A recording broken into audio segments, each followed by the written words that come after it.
ഇന്ന് വൃശ്ചികം 1 ഇന്നലെ വൈകുന്നേരം എടുത്ത് വെച്ച വീഡിയോ ആണ്. ഇനി വ്രതശുദ്ധിയുടെ നാളുകളാണ്. നമ്മൾ ഇവിടുത്തെ ഒരു കൂട്ടം മലയാളികൾക്ക് ഇനി ഒരു 1 1/2 മാസം എന്നും ഇവിടെ അമ്പലത്തിൽ വെച്ച് കാണാനുള്ളൊരു അവസരമാണ്. അപ്പോൾ താലെടുക്കാനുള്ളവരൊക്കെ ഒരു 5:30 മണിക്ക് തന്നെ ആദ്യമേ പോയിട്ടുണ്ട്. എനിക്ക് ആ സമയത്ത് പോകാനായിട്ട് പറ്റിയില്ല. കാരണം മോനെയും കൊണ്ട് കുറച്ച് ദൂരം നടക്കാനുണ്ട്. ഇവൻ നടക്കില്ല, അതുകൊണ്ട് ഞാനതിന് പോയില്ല.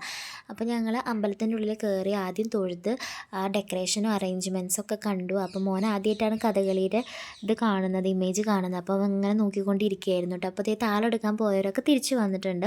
ഒരുപാട് പേര് പോയിട്ടുണ്ടായിരുന്നു കേട്ടോ. ഇവരെല്ലാവരും മലയാളികളാണെന്നുള്ളതാണ് എനിക്ക് ഏറ്റവും അത്ഭുതപ്പെടുത്തിയത്. കാരണം നമ്മുടെ ചുറ്റിന് ഇത്രയധികം മലയാളികളുണ്ടെന്ന് ഇവിടെ വരുമ്പോഴാണ് ഞാൻ മനസ്സിലാക്കുന്നത്. ഇത് ഒരു യൂണിറ്റ് മാത്രമല്ല, ഒരുപാട് നമ്മുടെ പരിസരത്തുള്ള എല്ലാ യൂണിറ്റുകളും ചേർന്നിട്ടാണ് കേട്ടോ ഇത് നടത്തുന്നത്. അപ്പോൾ ഈ അയ്യപ്പൻ്റെ വിഗ്രഹം ജീപ്പിൽ കൊണ്ടുവരുന്നുണ്ട്.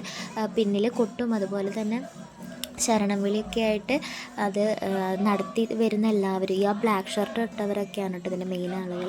അവരെല്ലാവരും വരുന്നുണ്ട്. പിന്നെ അകത്ത് കയറിയിട്ടൊരു വാദ്യമേളത്തോട് കൂടിയിട്ടുള്ളൊരു പൂജയൊക്കെ ഉണ്ടായിരുന്നു. ആ സമയത്ത് മോൻ ഭയങ്കര വാശിയായിരുന്നു. അവനെ ഓടി കളിക്കണ ഈ തിക്കും തിരക്കിൻ്റെ ഇടയിൽ എനിക്ക് അവൻ്റെ കൂടെ ഓടാനായിട്ട് പറ്റിയില്ല. പൂജയൊക്കെ കഴിഞ്ഞതിന് ശേഷം നട തുറന്നിട്ടാണ് കേട്ടോ നമുക്ക് അന്നദാനം ഉണ്ടായിരുന്നത്. അപ്പോൾ ഫുഡൊക്കെ കഴിച്ചിട്ട് ഞങ്ങൾ വേഗം തിരിച്ച് വീട്ടിൽ പോയി. അപ്പോൾ ഇന്നത്തെ വീഡിയോ അത്രയേ ഉള്ളൂ. ബൈ.